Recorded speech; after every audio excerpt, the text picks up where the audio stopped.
them in beta, and raided cities and killed. We killed the horde bosses. Who's that? Like Thrall and who's the guy that was on? Karen? Yeah, we Yeah. killed Karen by mind controlling him and throwing him off the cliff. So we did we did all those kind of things. And when it came to live, it was just intense. It was where if one side wiped, the other side was bitter and angry until they wiped them the other side. So if die got us one day, we're not stopping until we can somehow find a way to get them. And it went back and forth nonstop, like the entire time that we were going into the Molten Core and Blackwing layer. It was intense. It was one of the best times in the game for me. And just a chess game, because I mean, it's not 5 on 5 or what we do now, where if you go out, there's like one or two people. I mean, there's literally 80 to 100 people PvPing out on Searing Gorge or inside Black Rock Mountain. So I Right. mean, it was intense. And if you were raiding, which is what we were doing, we were headed to raid, and you got wiped by one of the guilds, die wiping BL or the other way around, the night was over for the other guild. They would be so demoralized that they would it. I mean, the raid leaders knew they have to do something to get the raid back on track. That's how intense it was, how intense our rivalry was. Right. Yeah, I remember some stories of how you guys were sort of waiting inside Blackrock Mountain, and then you guys would start you would find out when they're gonna roll into the mountain, and you guys would just start AOEing, and because there was, like you said, so many people, and obviously, uh, WoW was I mean, people would just lag all the time, so their screens were, as they were trying to load the graphics, you would see them walking off the cliff into the lava. Yeah, I thought that was hilarious. yeah, that was everyday thing. When we PvP'd, it was like, is the server gonna break? Are we gonna break the server today? That was, I don't know if that was our goal, but that's what we kept doing. I mean, every day we fought like that, whereas 40 on 40, literally the server would go down and have to be rebooted. But yeah, we'd do tricks like that. We'd hide all against the walls, start AoEing them. They didn't know it was coming. Uh, at Thunder Bluff one time, they came down and we literally did like a guild versus guild PvP. No outsiders. Kind of did away somewhere and just went at it. I mean, unless you were part of it, you probably really don't understand the magnitude of what that was and how that affected morale in a guild. I mean, literally, if we wiped die twice on the way to Molten Core, we were probably getting a boss kill that night that we hadn't before. I mean, it was that intense. mhm. uh, you bring up a very good topic, actually. Illidan server lag. What? How did you guys deal with it early on? And was there ever discussions to leave the server because of those reasons?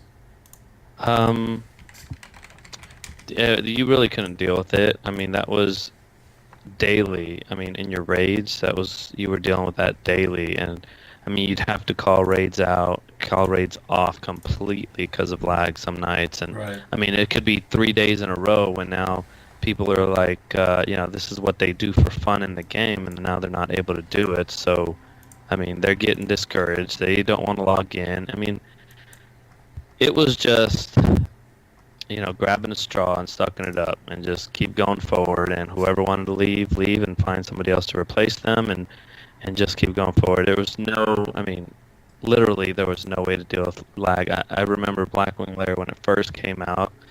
That first Razor Gore room was ridiculous. I mean, literally some guild that nobody even knew. And watch, one of those guys are in here listening that nobody even knew killed him, didn't know how they did it, and they went on to the next thing or Veil, I think it was, because of lag. They have no clue how they did it. Um, I actually think my and my guild was one of those guilds. And the second question was if we ever just thought about. No, we never did. I mean, maybe there was a, what do you think? And then it was like, nah, never mind. Literally, there was no serious talk ever about leaving Illidan. Like I said, it's my favorite Warcraft 3 hero. I can't leave Illidan. I'm Very serious. nice. So obviously, a big aspect of early WoW was um, the PvP you had with Die, and then obviously you guys did. You guys ventured into endgame raiding with Molten Core. Tell us about Molten Core, and specifically, if you could tell us about Ragnaros. What was that like for you guys and that whole experience? Frustrating to say it in one word. Um, for a lot of people who started who didn't start in vanilla, I mean, I'm gonna sound like an old guy here and say I walked up to hill to school in the snow both ways barefoot or something like that. But I mean, picture this.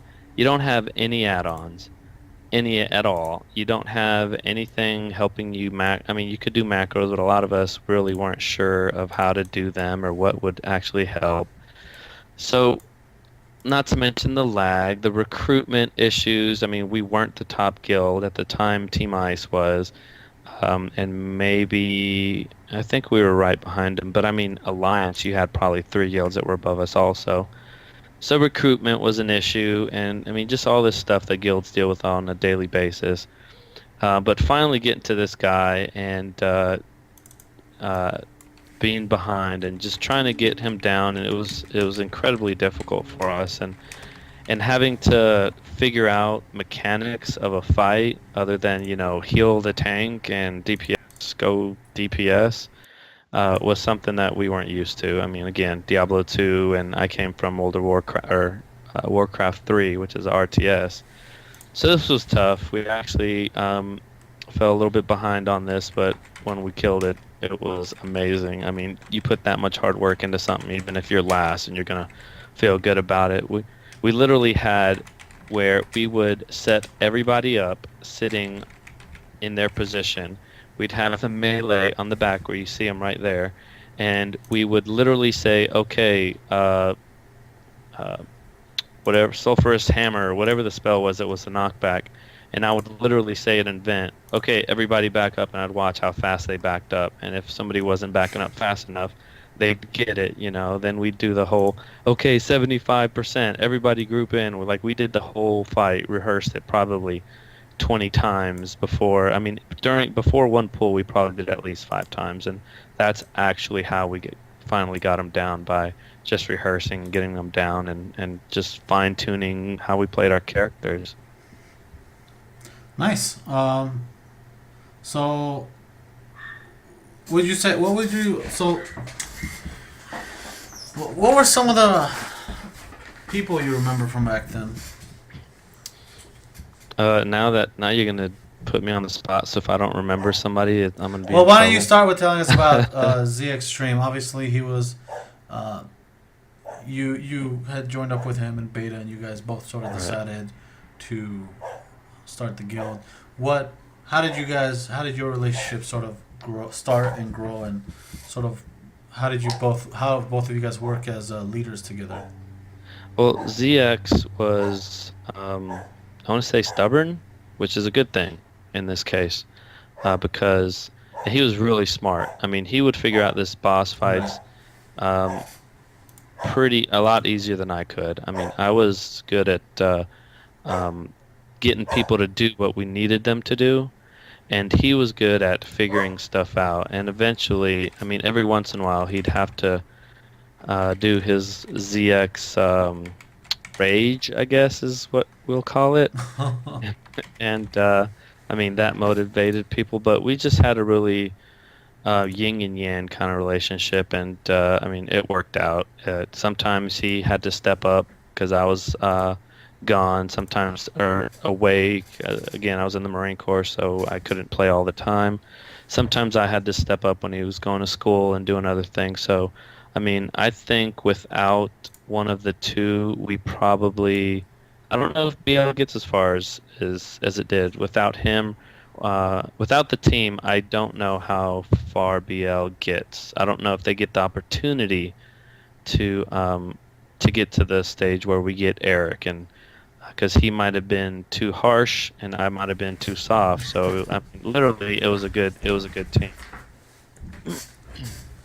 I see. So you essentially, I mean, there was a lot of good things that happened with you, and tell me about sort of as the tiers progressed, how sort of that changed, or if it changed back then from friends and family to when you guys actually maybe started installing the recruitment process you have, similar to today, where you would have the application thread and people would sort of discuss about that. Tell us about that?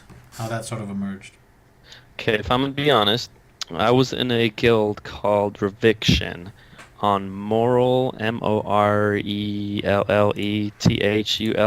on in EverQuest, Okay. and they were a really solid guild with good leadership, good policies. So what I did was I looked over their stuff and I was like, you know what, this is some pretty good stuff. So I kind of incorporated that into the changing of the recruitment. That's actually how I got my idea for the recruitment when I implemented it.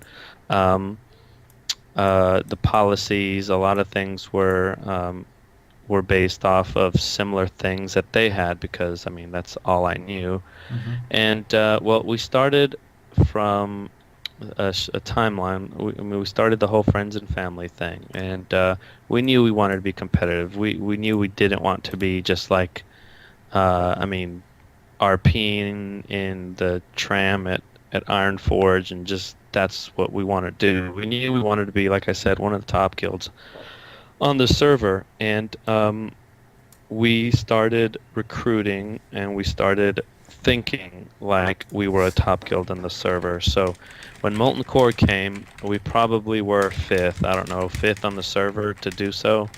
Blackwing Lair came, we were a little bit closer. Um, Anchorage, we were a leading factor in the on the server. Mm-hmm. We did get Z Extreme was the one that got the gong, which we'll leave the gong incident alone. But Do you want to leave it alone? no, we can talk about it. I Why mean, don't we sort of tangent off that and talk about that? I know that's something a lot of people bring up. They want to talk about. Tell us about. okay, So the AQ event is something a lot of people haven't had a chance to experience, or uh, they may not they're lucky. remember.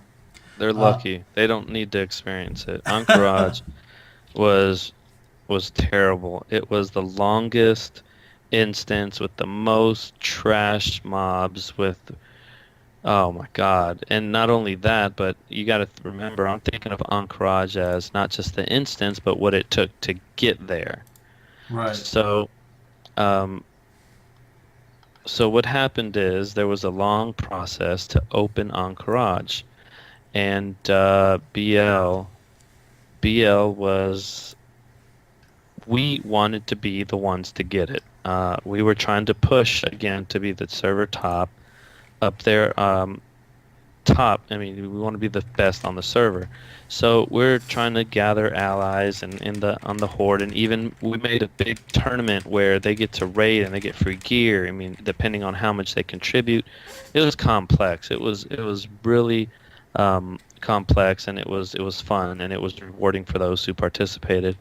Well, Team Ice, who was the top guild on the server, and we were switching back and forth on some kills. Um, didn't want any of that. So keeping that story short, they and I have since verified at BlizzCon that this is a true story. So they kind of manipulated their way into getting a key also, or whatever it was, a gong or The something. What scepter. was it? Yeah, the scepter. Yeah, the There you go. scepter. So Piccolo was the other guy who's a Team Ice warrior, their main warrior. Um, that had the other scepter. We BL got it first with help of people on the server, and then they got it second. So we agreed that ZX was going to ring the gong, but we were going to do it at the same time, so whoever wanted to be there could be there, and if the server blew up, it blew up, whatever. Right. So we're supposed to do it at like 7 at night, Tuesday or something like that. and I'm at work, and I'm being a diligent worker, so I have IRC up, and I have it